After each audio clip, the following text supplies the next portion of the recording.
Good morning. As Lori said, my name is Catherine MacWillie. I'm the CEO of Custody Calculations, Calendars, and Orders, and a Public Benefits Corporation. I will be presenting on crime, court, and parental alienation. Before I begin, I wish to provide the following disclosure. My experience, background, and training is that of a law enforcement officer. My presentation is based on that perspective. I'll be covering 3 areas in my presentation. 1, types of crime and crime percentages related to family law and parental alienation. 2, false allegations, police reports, and restraining orders. And 3, court and parental alienation from an officer's perspective, and closing comments. Please hold your questions until the conclusion of my presentation. A packet will be distributed at the end of my presentation with a copy of today's script. Please note some editing may occur to the script since I printed it or adjusted due to time constraints. The packet also provides information on the University of Laverne Extended Learning Program, where I was a course instructor.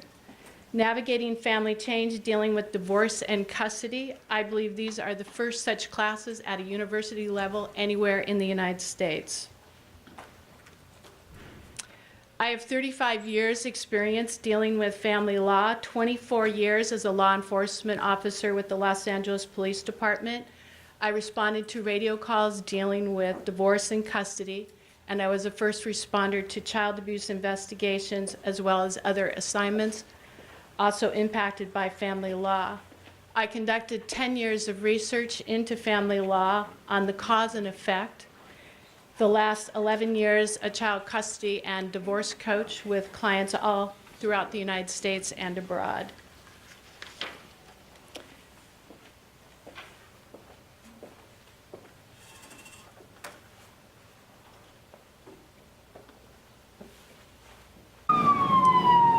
This is an actual recording of a police response.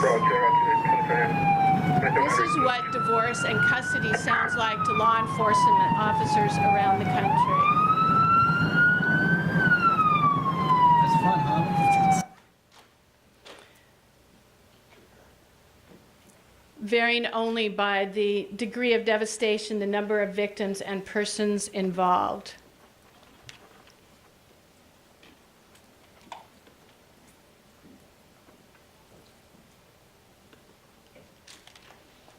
On January 26, 2005, at 6:03 in the morning, Juan Alvarez, depressed over his pending divorce, slashed his wrist and stabbed himself in the chest in a failed suicide attempt.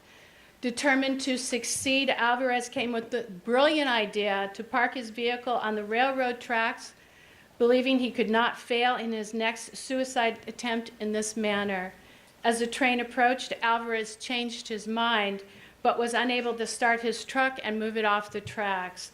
Instead, he jumped to safety while the crowded commuter train struck his vehicle, which was still on the tracks, and the train was derailed, injuring over 200 and killing 11. Even before, and that actually occurred in the division where I worked, even before Juan Alvarez ever set foot in a courtroom or stood before a judge, his pending divorce and custody impacted every passenger on that train that will remain with them for the rest of their lives. No prior criminal history was referenced in any of the articles I reviewed on the part of Juan Alvarez prior to his conviction on this incident. Katz, Texas, August 27, 2004, the Rick Lowenstrauss shooting. A young boy, 10 years old, sitting in the rear seat of his father's vehicle, removed a handgun he had taken from earlier from his mother's residence and had concealed on his person. The boy then fired several shots through the driver's seat, killing his father, believing that he had been abused by him. The incident occurred during a custody exchange outside the mother's residence. At the time of the shooting, the child was heavily medicated 4 times over the dosage of Prozac recommended for a child his age. Like so many alienators, the mother sought therapy mothers and fathers will do this, that supported her position and involved medication of the child, which increased his vulnerability to suggestibility. Numerous allegations of abuse had been filed by the mother against the father. All of the investigations were closed with no finding of wrongdoing on the part of the father. The father was an emergency room doctor, the mother a nurse. The physicians rallied around the child as a victim of parental alienation syndrome. The case made headlines around the country due to the child's young age, and for the first time, the term parental alienation syndrome was heard by the general public. The child was ultimately convicted and sentenced to 10 years in a juvenile facility. At age 16, he was released on appeal to his mother's care over the objections of the grandparents on the father's side, who also sought custody of the boy. As expected for a child this age, no criminal history was referenced in any of the articles I reviewed on the case. On September 28, 2007, Independence, Missouri, Sam and Libby Porter were picked up by their father for his parenting time, and they were never seen again. Sam was only 7 years old, Libby was 8 years old. After the father's initial arrest on kidnapping charges, he gave the detectives several different stories about what he had done to the children. He said that he had cut them up. He said that he had strangled them. The mother said that the father had tried to get her to get into his vehicle, telling her that he had stashed $50,000 in the forest and wanted to give it to her. She refused to go. Had she gotten in that truck, it is likely that she too would have been murdered. After the father told police he was planning on killing the children several days in advance of his parenting time, the father was convicted of parental kidnapping with the intent to terrorize his ex-wife and was sentenced to 38 years in prison. After being convicted, the father, his voice choking, said, "I can't get them out of my mind." Asked why he did it, the father said, "Could any man come up with an excuse for that? Is there such an excuse?" During the trial, the father had refused to provide any information on the whereabouts of the children's bodies.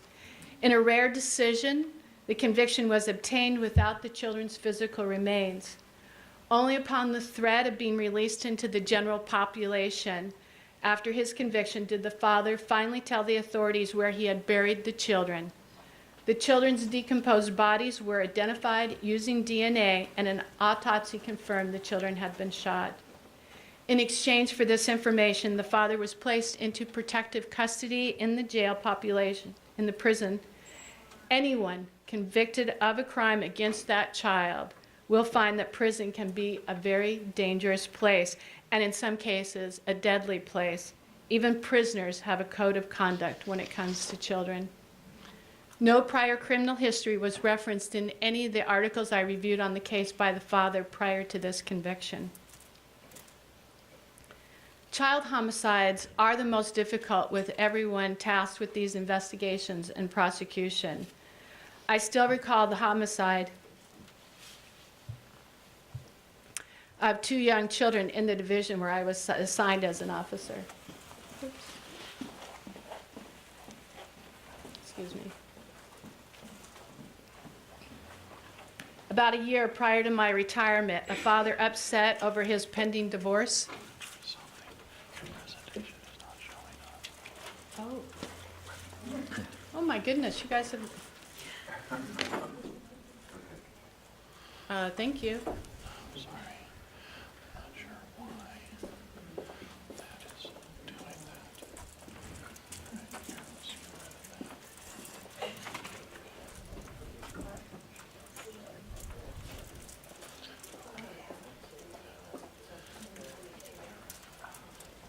that. Wow, listen. Because it came up on the screen. Showed up on here, sorry. There. Now. Let's go. There you go. I think you're in business now. Well, my apologies to that. I was completely unaware. Okay, about a year prior to my retirement, a father upset over his pending divorce took his 2 children, a little boy aged 5 years old and his daughter 8 years old, and pinned them under each arm in a headlock. The father then slit his son's throat with a knife using the same arm that was restraining his daughter, placing her face only inches from that of her brother when he was killed. Although only 8 years old, his daughter fought to live as she watched her brother bleed to death. She wanted to live, and she struggled violently to do so even at this tender young age. We know that because her throat in the autopsy revealed that it was jagged due to her struggling, while the little boy's throat was slit neatly because he didn't. Too young to react, too young to comprehend, we will never know, but his sister did. I still remember exactly where I was standing that day when the mother came into the police station. Those of us who saw her enter the station knew what awaited her.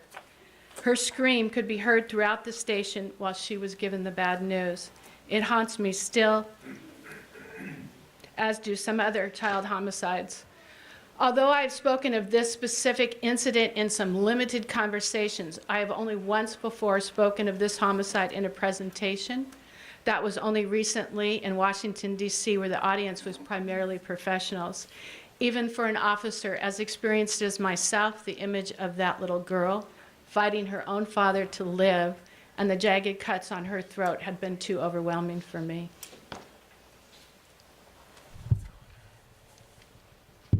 Fulshear, Texas, June 27, 2016. Jason Sheets thought that his wife was going to tell their 2 daughters, Taylor, 22, and Madison, 17, that their parents were getting a divorce when they all met at the house for a family meeting. Instead, the mother pulled out a handgun and fatally shot her daughters, chasing one of them onto the street. One daughter died on scene, the other died at the hospital. The mother was shot and killed by police when she refused to put down her weapon.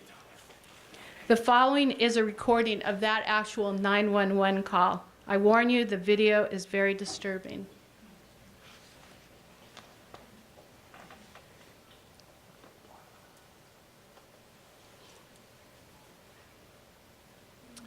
Okay, now we're not getting audio.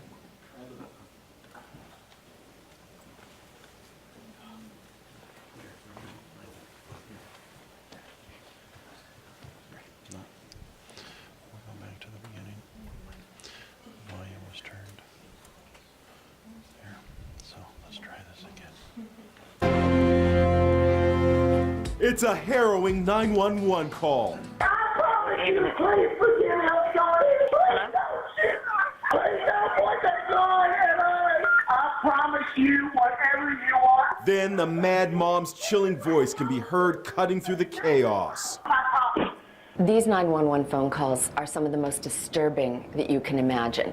The screaming, the desperation, the sheer horror in the voices. We played the 911 calls for noted criminologist Dr. Casey Jordan. She knows exactly what she's doing. She's methodically doing it. She had a plan, she carried it out, and probably did that knowing that she wasn't going to survive. A neighbor also called 911, describing the calculating way Christy Sheets shot her daughters as they ran into the street to escape. The cold-hearted mom even went back inside to reload. She's going inside the house now. Hopefully he's not getting any more bullets because she looks like she's going to look for more bullets. Okay. All right, stay on the line. She's coming back again. She's coming back again. Apparently she has bullets now. Okay, stay on the line. Oh, she shot her again. She shot her You again. shot her again? Yes. From the back. She's trying to run. Police shot Christy.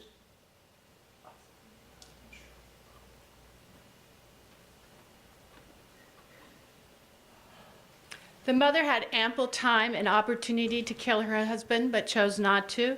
The father felt it was so that he would live every day the rest of his life, suffering over the death of his 2 beloved daughters.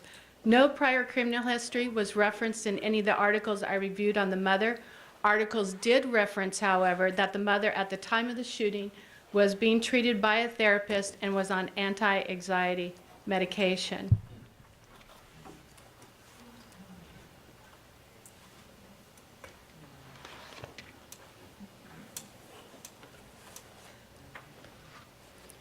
December 24th, 2008, West Covina, California, dubbed the Santa Claus Massacre. 45-year-old Bruce Pardo, angry over his divorce and custody settlement finalized only 6 days prior, wearing a Santa suit, disguised himself and entered the residence where his ex-wife and her relatives were celebrating the holidays. Hidden within the Santa suit were 4 semi-automatic weapons and an incendiary device. When Pardo left the residence, the house was engulfed in flames. Dead were 9 family members, including Pardo's ex-wife and her mother and father. They had recently celebrated their 50th wedding anniversary. Pardo himself was severely burned in the process. Fleeing to his brother's residence, Pardo was discovered the following morning where he lay dying from a self-inflicted gunshot wound to the head. No prior criminal history was referenced in any of the articles I reviewed on the case on the part of Pardo.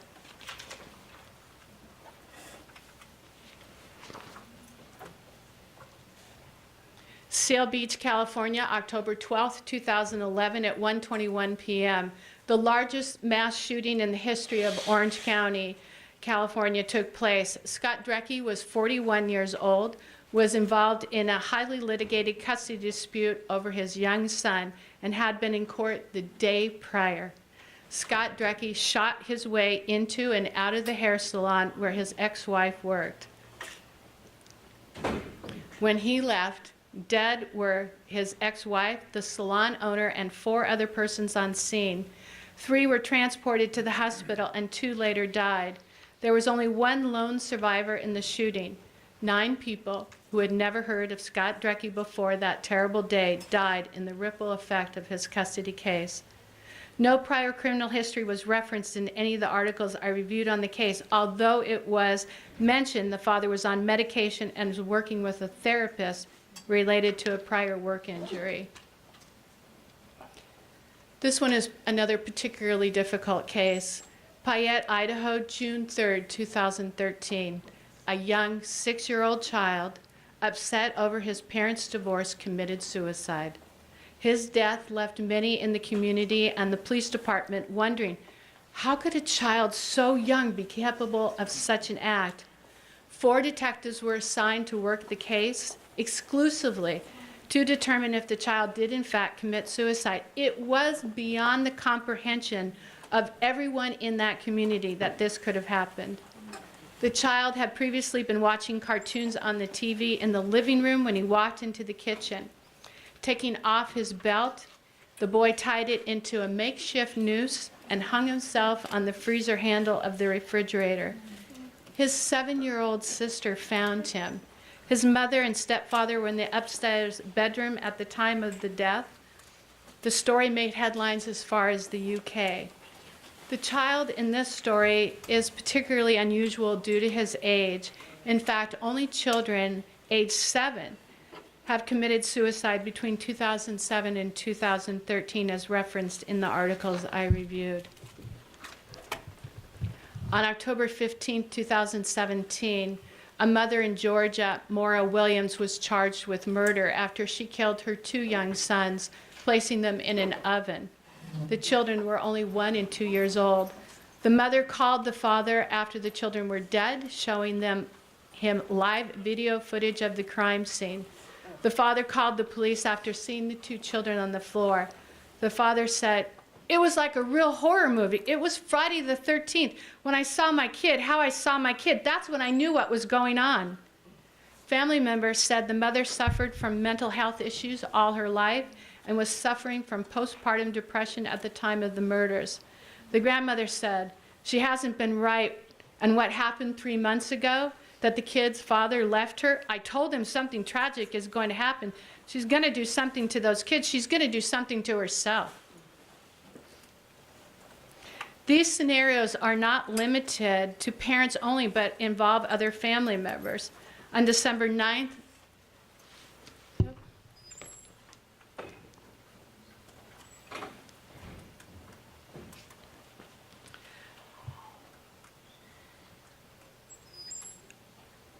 A 67-year-old grandmother attempted to kill her ex-son-in-law by shooting him during a custody exchange of her young granddaughter. She called the police and said the son-in-law attempted to kill her.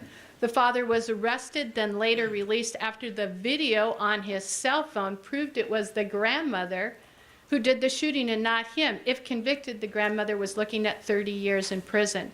This is another actual recording of the incident made by the father on his cell phone, who expected there might be a problem, but never to this extent.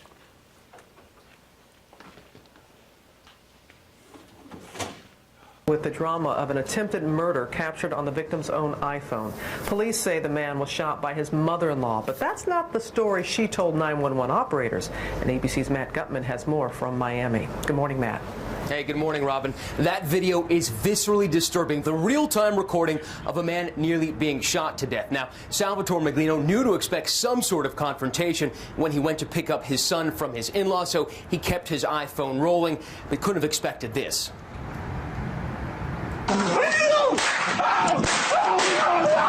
This morning, the chilling, jarring sound of what police say is a man being shot at point-blank range. You can't see what Salvatore Maglino tried to capture on his iPhone, but you can hear a bitter custody battle playing out. I can't believe you did that! I can't believe you did that! Neither could Broward County Sheriff's Office deputies at the scene moments after Wednesday's shooting, because they say the shoot. Additional family members were also arrested. They included the mother of the child and her brother, who obtained the weapon for the grandmother. No prior criminal history was referenced in any of the articles I reviewed on the case on the part of the grandmother prior to this incident.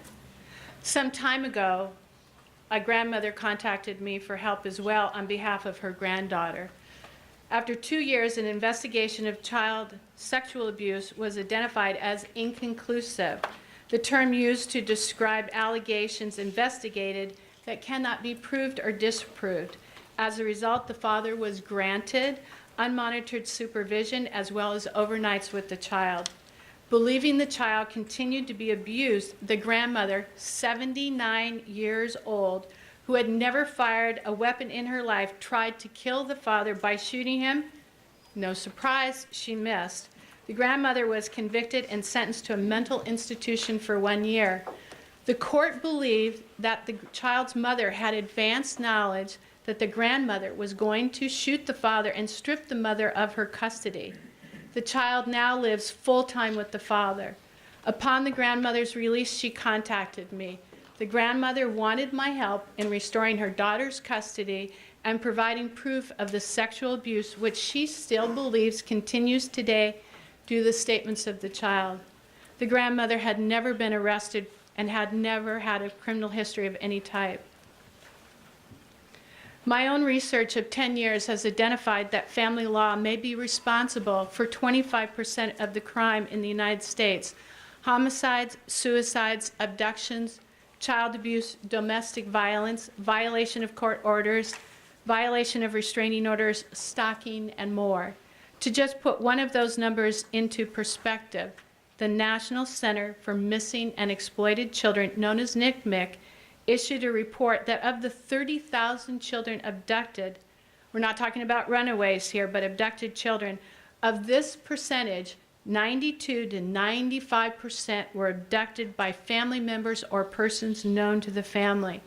Only 5 to 7% were abducted by strangers. Now that was prior to 2012.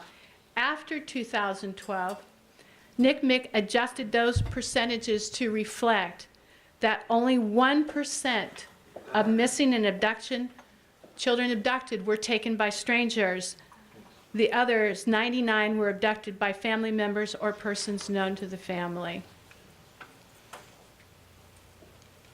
One example meant to inform the public just how severe the issue of child abduction was said that so many children are abducted on an average basis by family members or persons known to the family that they could actually fill a school bus every other hour, 24 hours a day, 365 days a year.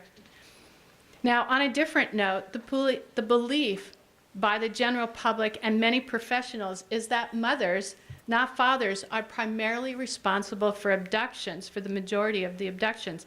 And that's not true. Mothers are responsible for 25% of all abductions, while fathers are responsible for 53%. Grandparents, aunts, uncles, and other family members make up the rest of the percentages. Now, just as children are abducted by family members and persons known to the family and not strangers, so goes the same with homicides. Most victims of homicides are killed by persons known to them and not strangers, which is why detectives always start with spouses and butlers, as the movies so fondly like to say, but it's actually true. Approximately 3,500 to 4,000 homicides a year are related to family law.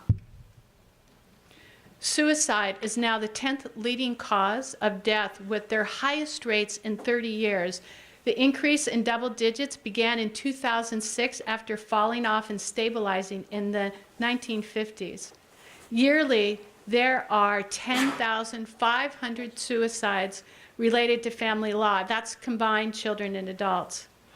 Now, I cannot definitively say that this percentage of crime is correct. This is because it's a best guess, if you will, because law enforcement does not track causative factors.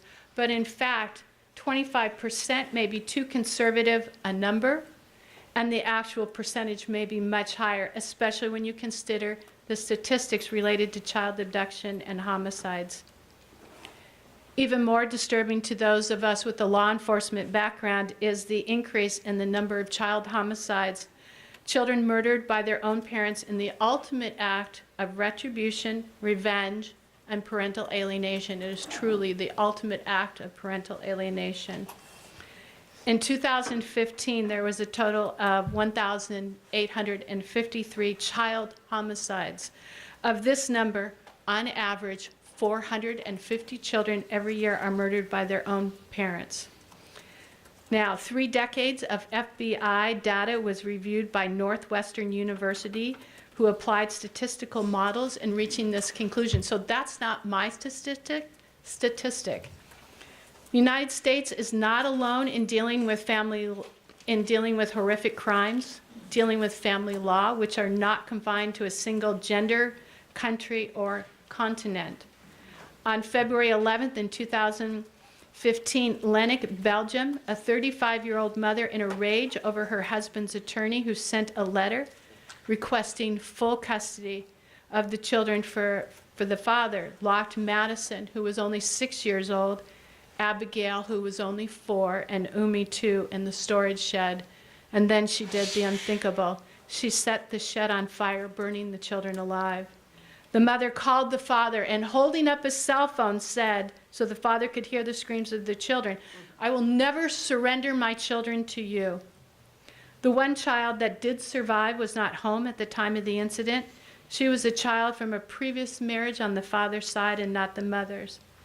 No prior criminal history in any of the articles I reviewed was present on the part of the mother prior to this incident. In Australia, 2009, a father, Ramsakar Askar, was dubbed the Facebook murderer after posting his child's homicide on Facebook. The father stabbed his 2-year-old daughter in the stomach and chest and left her to die in a wooded area. The father sent a text to the mother saying, "How does it feel not to have your child when I did not have mine for 3 months?" The father pled guilty. No prior criminal history was referenced in any of the articles I reviewed on the case. Now, often attendees, when I present, want to submit additional stories to me to include in the presentation. Not understanding the issue is not that there's a shortage of articles, but rather the difficulty is limiting the stories I profile, as headlines around the globe are ever increasing, not just here, but they run the gamut from mild to absolutely horrific. Social Services conducts about 3.5 million child abuse investigations each year nationally that impact 6 million children. That is more children than the entire countries of Norway, Sweden, Finland, Belgium, Luxembourg, and Denmark combined. Unofficially, however, the number of investigations is closer to 12 million annually. Much of this is due to cross-reporting by social services with law enforcement. We then conduct a separate and additional investigation from social services. This is in addition to other agencies such as schools who also cross-report with law enforcement. In some cases, some of the entities have multiple layers of investigations even within each organization. And this is extremely important because when you consider the number of times a child can be interviewed or go to court, it means that the legal process can be actually much more traumatic for a child than the actual crime itself, regardless if the allegations are true or false. So what are the number of investigations that are identified as inconclusive, meaning that the allegations cannot be proved or disproved? The number is actually pretty high, about 40%. 90% of this group is believed to be parents or others acting on their behalf using the investigations to gain an advantage in custody. Now, this is an unofficial number coming from actual social workers. Now, driving some of these points home is that the estimate now is that we may be spending as much as $1 billion a year on restraining orders alone in this country. And when you consider the advantages that these allegations, I'm talking about false allegations, provide an alienator, even without a conviction from a false restraining order, false allegations, and multiple arrests, it can take a parent months, even years, to reestablish custody in dealing with these situations, if at all. Case in point, Lake County, California, February 16, 2016, Luther Jones was convicted of child molestation in 1998 and was released from prison after serving 18 years. During the trial, Jones argued that his wife was trying to set him up because of their custody dispute over their 10-year-old daughter. The jury did not believe Jones, and he was sentenced to 27 years in prison. In 2016, his adult daughter, then 30 years old, contacted the district attorney's office and recanted her story, saying that her mother had coerced her into making false statements against the father. The father's release was expedited due to his severe medical complications, and he died a few months after his release. No prior criminal history was referenced in any of the articles I reviewed on the case on the part of the father prior to his conviction. Now, something very interesting that did come out as a result of this, Lake County District Attorney's Office set up a unit to prosecute persons committing perjury, claiming that this was an epidemic in the court system with no consequences. This is the first such unit in existence anywhere in the country to my knowledge. Now, think false allegations is applicable just to the United States and nowhere else? Wrong.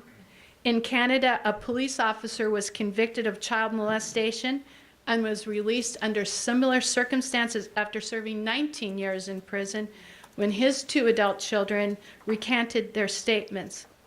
These are just a sampling of some of the stories that make headlines, but many do not. False allegations in family law is escalating. One client of mine has been arrested 3 times over the past several years for false allegations, and he would have been arrested more if the other parent had their way. This same parent right now is facing new allegations and was pending another arrest not long ago. The alienator requested another restraining order, which was not granted this time. However, no charges have ever been filed against the other parent for the false allegations. Now, let me paint another picture of family law that you may not be aware of. On weekends, many police stations look like child care centers, Friday, Saturday, and Sundays, as families seek the safety of the station where officers are present to keep the peace during the exchange of the children. And this is occurring midweek now, too. There are no shortages of scenarios as officers respond to radio call after radio call every day of the week on custody and other calls related to family law, civil standbys, disturbances on school grounds, school events, on some days for LAPD, for hours on end. 100% of all our radio calls are related to custody. 100% for hours on end. This occurs on Christmas Eve, Christmas Day, Mother's Day, Father's Day, start and end of school breaks, summer, winter, and spring. More now that we have year-round schools. In these scenarios, custody goes to whoever can take it or keep it. Domestic violence calls now where family members scratch or strike themselves with objects to create bruises or marks, blaming the other spouse in an attempt to seek their arrest, all in an attempt to gain an advantage in the divorce and custody process. Now, I'm not speaking exclusively of men here. Women in growing numbers are going to jail on domestic violence allegations, but they're also going to prison now convicted of child abuse. I've been approached several times to work on such cases, one where a mother went to prison on 2 life sentences to be served consecutively. Joan Cloth Zenard from NPAS, if you're not familiar with her, she's very active, has spoken to me several times of some of the cases she works on. The reality is that family law enforcement is absolutely not prepared for the brutal, devastating divorce environment where nothing, and I mean nothing, is off limits and all is fair in war, called divorce and custody. Burglaries, kidnappings, withholding of custody, perjury, stalking, parental alienation, and more. Where false allegations of child abuse, false police reports, and false restraining orders are seen as tactical necessities of war. Where last one standing who looks the best, sounds the best with an attorney is the winner. Where parents suffering from post-traumatic stress syndrome are unable to protect themselves because they're unable to communicate well during investigations with police or social services. For that matter, communicate well in counseling, mediation, or evaluations, but especially struggle testifying in family court and criminal court. PTSD and the inability of a parent to function is an intentional act sought by the alienator and accomplished through various means, including what is now being identified as legal abuse, which is the filing of numerous motions and court dates, often against a less capable parent, with all the other actions I've already covered, all with the specific goal to break you, the targeted parent, financially, emotionally, and physically, along with severing the relationship with their children. Now, let me be clear. Parental alienation is a form of domestic violence against the parent. It is a form of child abuse against the child. Domestic violence, though, what happens is the alienator, lacking the physical proximity to their victim, alienators have simply adjusted their tactics to the new environment, exercising power and control outside the traditional forms of physical and emotional domestic violence. Many parents are blindsided upon entering the family law process. They are naive, believing in the system's ability to recognize the difference between the truth and a lie. As I tell all parents all the time, family law is counterintuitive to everything you believe and know about court.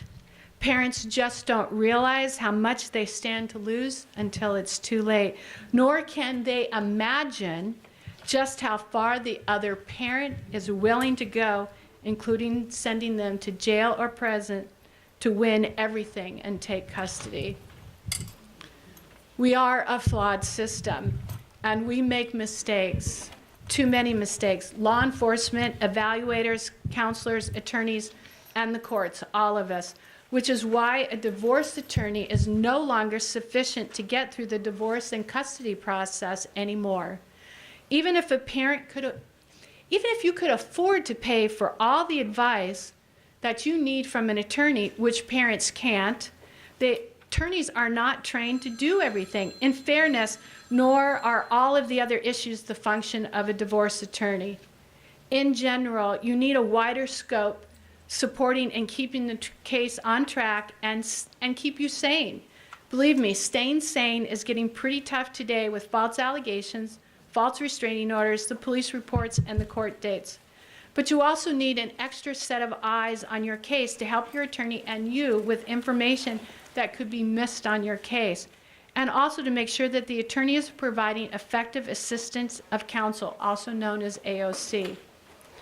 What else do parents need? In a growing number of cases, parents need a criminal law attorney. And the two attorneys need to coordinate with one another to ensure that nothing that is agreed upon in criminal court will jeopardize custody in family court, especially if the parent takes a plea bargain. Now, many criminal attorneys seek to obtain plea bargains for their clients for many reasons. But the difficulty most of the time is that the two attorneys do not speak to one another until the plea bargain has been reached and the damage is done and the parent has lost custody.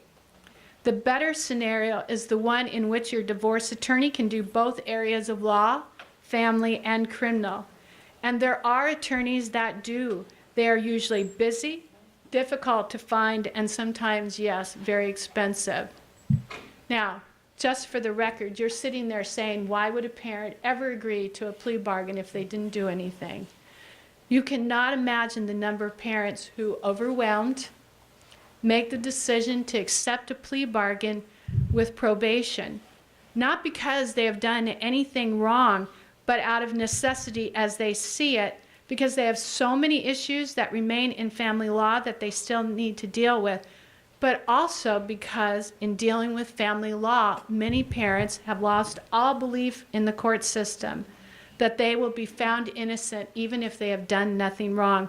So they take a plea bargain because if convicted, they could face jail or prison if they don't take the deal. It's the lesser of two evils, if you will. Parents need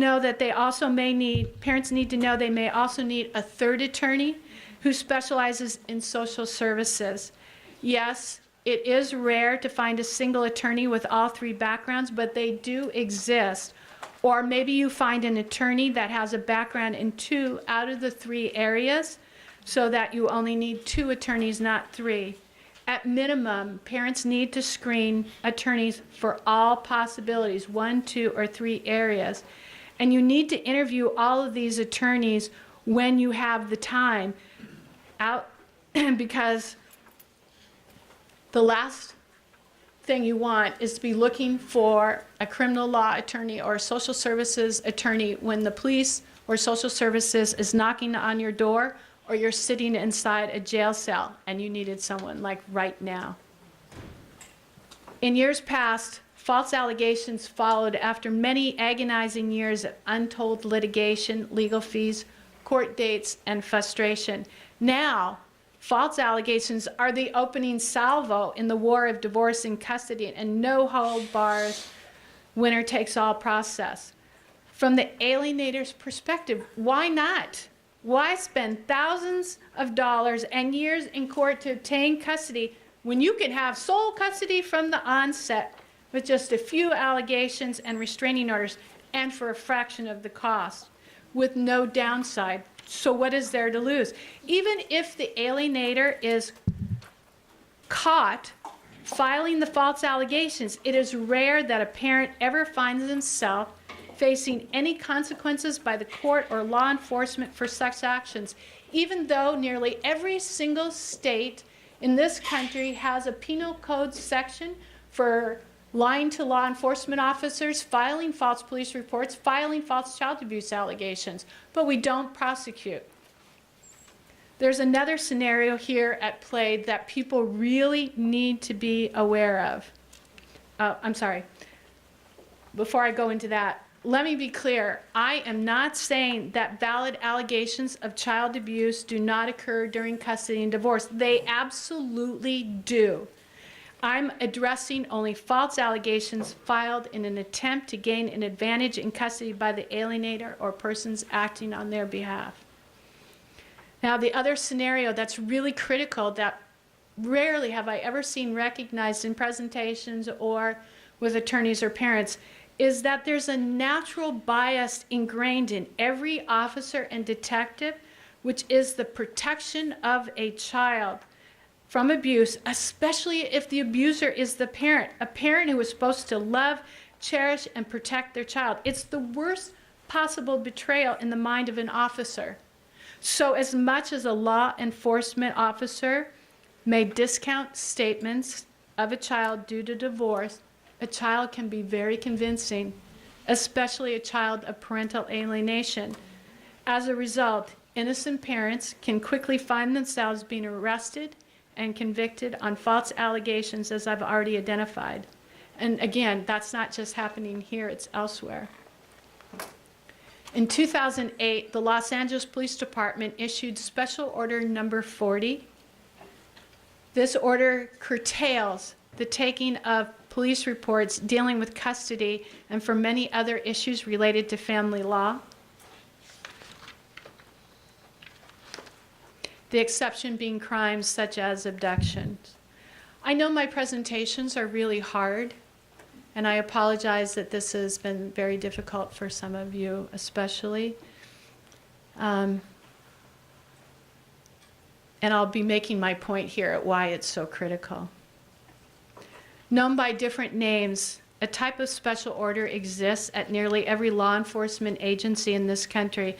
This hands-off policy is the result of several scenarios. Because what's the first thing you want to know is, why aren't the police enforcing my court orders? If I have a court order, why won't they make my child get in the car? Why won't they do this? Well, lawsuits amounting to millions of dollars have been paid out over the years by many agencies, in addition to LAPD, and that does not include the thousands of man-hours that departments are involved investigating the complaints against officers with accusations that the officers were favoring one parent over the another, or that they applied the court orders incorrectly. Let's face it, it's very hard for parents to understand the court order, but it's not unusual. When I was, responding to these radio calls, I was considered the department expert in my division, and I would read the court order, or my partner would read the court order. We'd look at each other and we'd go, I don't understand this. I don't understand this. No wonder these parents are having problems. So what has resulted is the phrase which has become known around the country to every parent in a divorce. This is a civil matter. You need to go back to court to resolve this.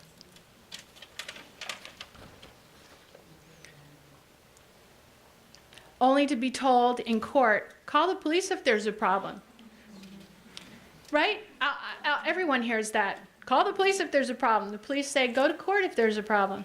The result being that there's no action taken and no correction to the issues. It's a merry-go-round and a terrible cycle of abuse with parents and children being victimized.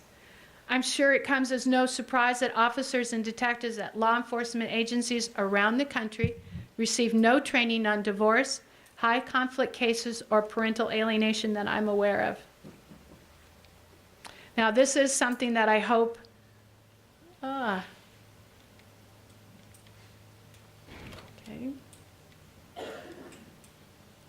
This is something that I hope to change as I'm in the process of developing a curriculum with a colleague who is a post-certified trainer. POST stands for Peace Officer Standards and Training for the state of California, but POST exists in nearly every state and oversees all training standards for law enforcement for that state. It is my hope that the training, after being accepted by POST in California, will result in other law enforcement agencies in additional states to undergo the same curriculum. It may be some time, however, before this becomes a reality. In the meantime, parents are left with little to no law enforcement of court orders for custody or other issues. In all but a very few circumstances, officers will tell parents they cannot force a child to go with the other parent if the child refuses. Now, if the child is very young and easily complies with the officer's instructions, the officer will encourage the child to do so. But more often than not, they, with little deviation, will not enforce the court orders. All of these policies act to reward the alienator by the very lack of enforcement and consequences. The alienator then, unimpeded by consequences at any level, continues to escalate their behaviors with each incident against the other parent. Until now, I've been speaking about the impact of family law and parental alienation on crime, children, and law enforcement. Now I want to reverse that perspective and speak to the issue of court and parental alienation from an officer's perspective. The argument that parental alienation does or does not exist continues to rage in the U.S. courts, leaving in its wake a body count of physical and emotional abuse and ruin that will be felt for many years to come by families.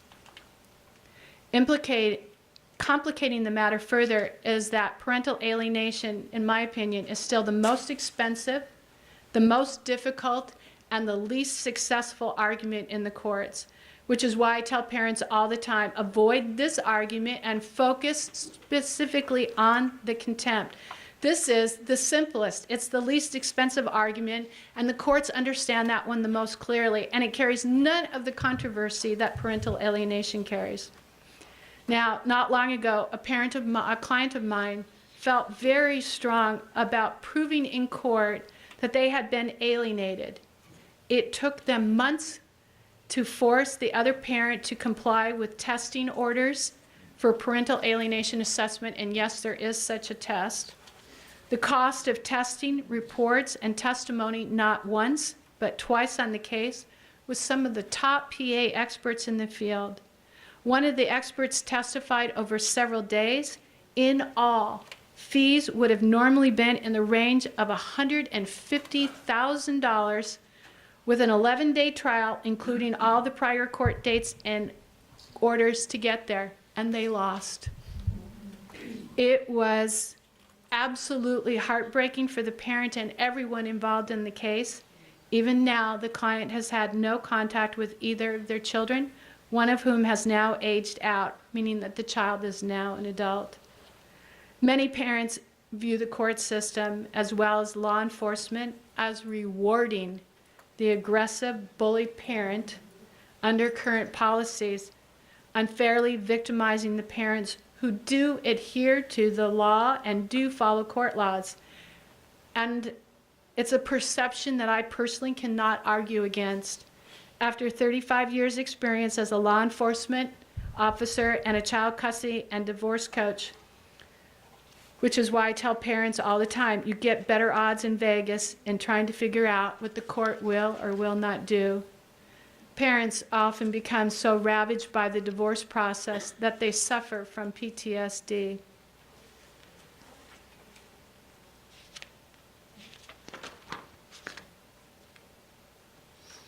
Which I touched upon earlier, losing their ability to maintain employment, pay bills, or function on a daily basis, falling into depression, in some cases, even taking their own lives.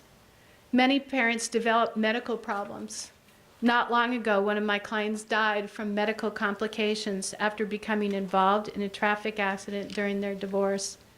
The death certificate, however, should have read, died from a broken heart. They had been in court 48 hours prior. My client was attempting to keep their attorney on the case after the attorney filed to withdraw, and they lost. They needed their attorney to stay on the case so they could seek custody of their children whom they'd had no contact with in some time. I personally had clients that were unable to put two sentences together and had to communicate with relatives until they could function enough to communicate with me directly. Other clients who were unable to mail their divorce papers to their divorce attorney just upon the thought of entering the system. I had them put their documents in the mail to me, which I then forwarded to their attorney. After that first step, they were fine.